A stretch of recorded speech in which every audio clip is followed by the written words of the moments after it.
మరి బ్రాహ్మణవేళ ఉదయ సముద్రం ప్రాజెక్టు అదేవిధంగా అనేక ప్రాజెక్టులు మనకు ఉన్నాయి.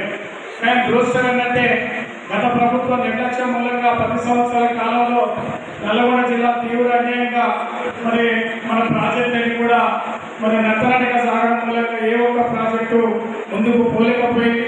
సరే ఈ సందర్భంగా ఈ ప్రభుత్వం సరే సీరియస్గా ఈ నల్గొండ జిల్లా విషయంలో ప్రాజెక్టులను సమీక్ష చేయడం నేను హృదయపూర్వకంగా జిల్లా మంత్రివర్యులకు ధన్యవాదాలు తెలియజేస్తా ఉన్నాను. అదేవిధంగా ముఖ్యంగా మరి మా పెద్దలు రాజగోపాల్ రెడ్డి గారు అనేక విషయాలు చెప్పడం జరిగింది.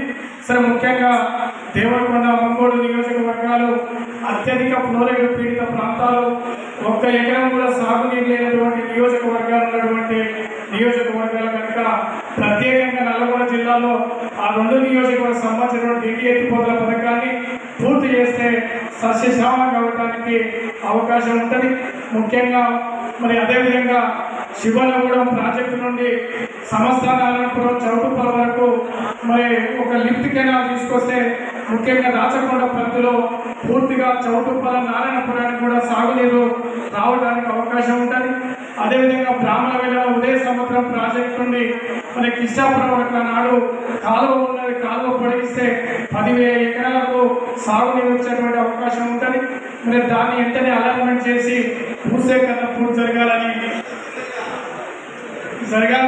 అదేవిధంగా ముఖ్యంగా ఇంకొక విషయం ఏంటంటే మా వైపు నల్గొండ ఈ ముఖ్యంగా ఉమ్మడి నల్గొండ జిల్లాలో ఈ ప్రాజెక్టుల వైపు సాధన జరుగుతూ ఉంటే ఈ మునుగోడు ప్రాంతంలో మరి ఫార్మా కంపెనీలు ప్రతి కిష్టాపురంలో ఫార్మా కంపెనీలు మరి విచ్చలవిడిగా వస్తూ ఉన్నాయి. మునుగోడు నియోజకవర్గంలో హైదరాబాద్ దగ్గర ఉన్న ప్రాంతంగా కనుక అనేక మండలాల్లో ఫార్మా కంపెనీలు రావడం మూలంగా సారవంతమైన నేలాలు రేపు భవిష్యత్తులో పోయి ఇంత ఖర్చు పెట్టి ప్రాజెక్టులు నడుస్తూ ఉంటే ఫార్మా కంపెనీలకు అవకాశం ఇవ్వద్దని సందర్భంగా నేను వేదికలో మంత్రులకు విజ్ఞప్తి చేస్తా ఉన్నాను. అదేవిధంగా ఇంకొక విషయం ఏంటంటే ఈ పౌర సరఫరాల విషయంలో సరే అకాల వర్షాలు వస్తూ ఉన్నాయి. రైతులు రోజు తిరగడంగా రోజు చాలా ఇబ్బంది పడతా ఉన్నారు.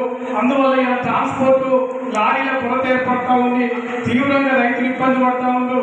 తడిసిన ధాన్యం పేరుతోని తాను పేరుతోని మరి మిల్లర్లు 2 కిలోలు 5 కిలోలు మరి కోతలు కోస్తా ఉన్నారు. రైతులు తీవ్ర ఇబ్బందులు గురవుతున్నారు కనుక కొద్దిగా సంబంధించిన అధికారులు రైతులకు ఇబ్బంది లేకుండా చూడవలసిందిగా నేను విజ్ఞప్తి చేస్తూ నల్గొండ జిల్లాలో ఈ సంబంధించిన ప్రాజెక్టుల విషయంలో ఈ ప్రభుత్వం చిత్తశుద్ధి ఉంది అని భావిస్తూ నేను ముగిస్తున్నాను. ఓకే.